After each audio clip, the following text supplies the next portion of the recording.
Hola, en este video vamos a hablar de los ácidos nucleicos, que son dos, el ADN o ácido desoxirribonucleico y el ARN o ácido ribonucleico. Ya sabemos que el ADN es la macromolécula que contiene la información genética en todos los seres vivos. Está formado por dos cadenas muy largas de nucleótidos. El ARN es una macromolécula que interviene en la síntesis de proteínas, un proceso muy importante que ocurre en todas las células, y está formado por una sola cadena de nucleótidos. Vamos a ver cómo es un nucleótido.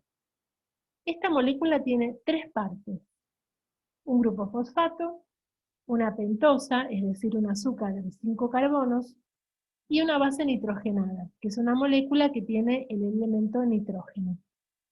Los nucleótidos libres en realidad pueden tener 1, 2 o 3 grupos fosfato.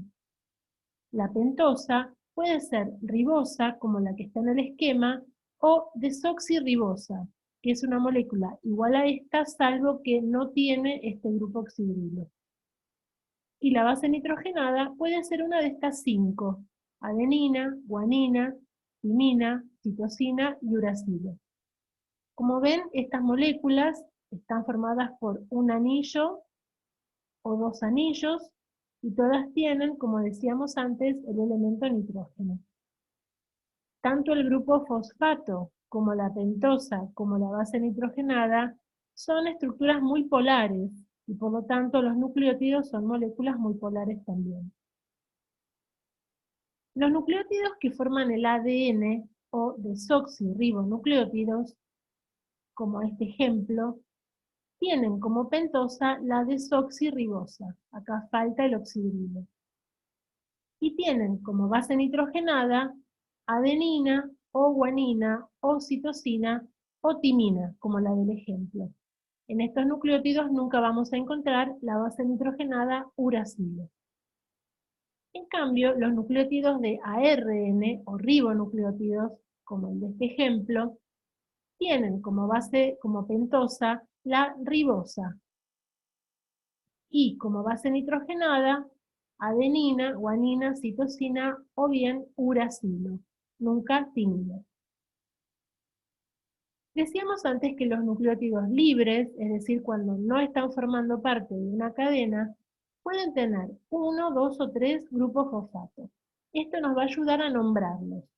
Por ejemplo, este nucleótido tiene como base nitrogenada adenina y tiene un solo fosfato. Por lo tanto, lo llamamos AMP, adenina monofosfato. Este tiene dos fosfatos, entonces lo llamamos ADP, adenina difosfato. Y por último, este tiene tres, así que lo llamamos ATP, adenina trifosfato. Acá tenemos la fórmula molecular de esta molécula. Si en vez de adenina la base nitrogenada fuera, por ejemplo, guanina, se llamarían GMP, GDP, GTP y así con los demás. Las uniones entre los fosfatos, que se representan con ese firulete, son uniones muy particulares porque son de alta energía. Y esto tiene que ver con una función importante de los nucleótidos en general, y en particular del ATP, que es que son intermediarios energéticos en el metabolismo celular. Decíamos que los nucleótidos son las estructuras a partir de las cuales se forman los ácidos nucleicos, por eso son los monómeros. Entonces, vamos a ver cómo se unen entre sí para formar esas cadenas. Para entender cómo se unen, primero tenemos que prestar atención a dos carbonos que se encuentran formando parte de la pentosa del nucleótido. Este es uno. Este carbono se llama 3' y está unido a un oxidrilo. El número 3 viene de la numeración. Este es el carbono 1, este es el 2, este es el 3, acá está el 4 y acá está el 5. Justamente ese carbono se llama carbono 5' y es el que está unido al grupo fosfato. Entonces, ¿cómo se unen los nucleótidos para formar una cadena? El fosfato de un nucleótido se une al azúcar del nucleótido anterior. Vamos a analizar este esquema. Acá hay 3 nucleótidos unidos entre sí.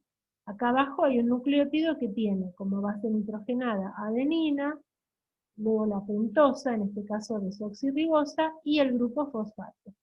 Este grupo está unido covalentemente a la pentosa del nucleótido anterior. Y lo mismo acá, el fosfato de este nucleótido está unido covalentemente a la pentosa del nucleótido anterior. Esa unión covalente se llama unión fosfodiéster.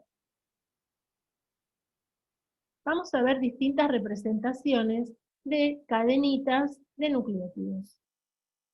En todas ellas podemos observar lo siguiente. Hay una parte que es siempre igual. Por ejemplo acá, fosfato, pentosa, fosfato, pentosa, fosfato, pentosa y así. La otra parte es variable. Justamente la parte de las bases nitrogenadas es lo que le da identidad a cada cadena. Esa secuencia de bases nitrogenadas es lo que contiene la información. Otra cosa que podemos observar en estos dibujos son los extremos. Como pueden ver, el extremo en donde se ubica el primer nucleótido no es igual que el extremo en donde se ubica el último nucleótido. El primer nucleótido se encuentra en lo que se conoce como extremo 5', porque ahí está el fosfato unido al carbono 5' de la pentosa. Y el último nucleótido se encuentra en el extremo 3', porque ahí está el oxidrilo unido al carbono 3' de su pentosa. Vamos a ver cómo es el ARN. Habíamos dicho que el ARN es una sola cadena de nucleótidos.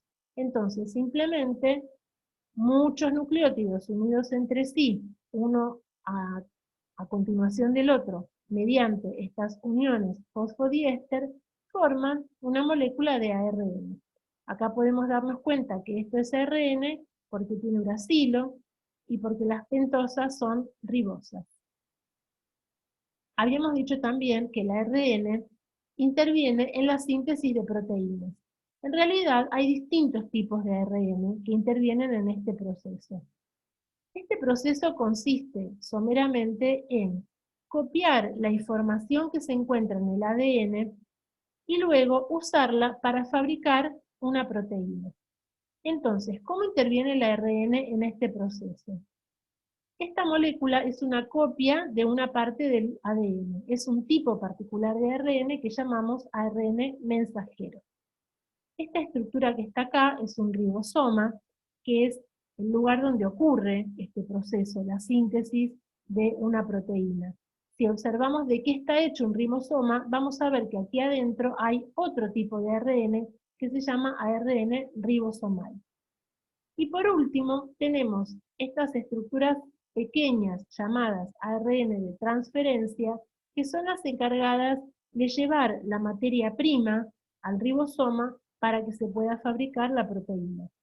Estas pelotitas de colores son los aminoácidos con los que se construye la proteína. Entonces vemos que distintos tipos de ARN participan en este proceso. El ADN habíamos dicho que está formado por dos cadenas de nucleótidos y que están enrolladas en forma de doble hélice.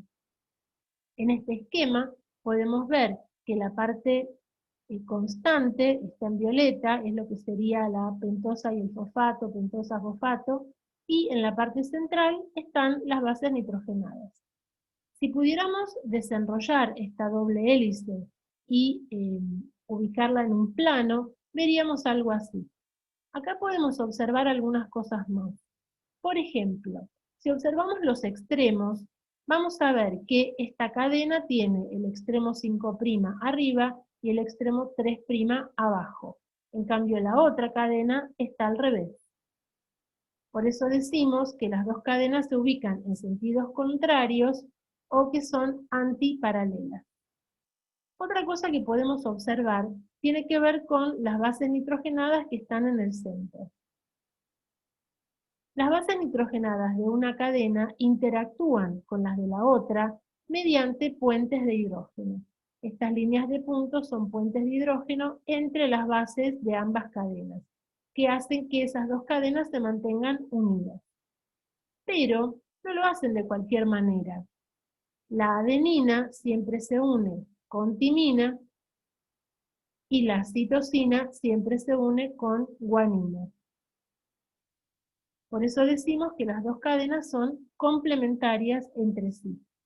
Esto tiene una implicancia que es la siguiente. Si yo conozco la secuencia de bases de una cadena, automáticamente voy a conocer la secuencia de bases de la otra.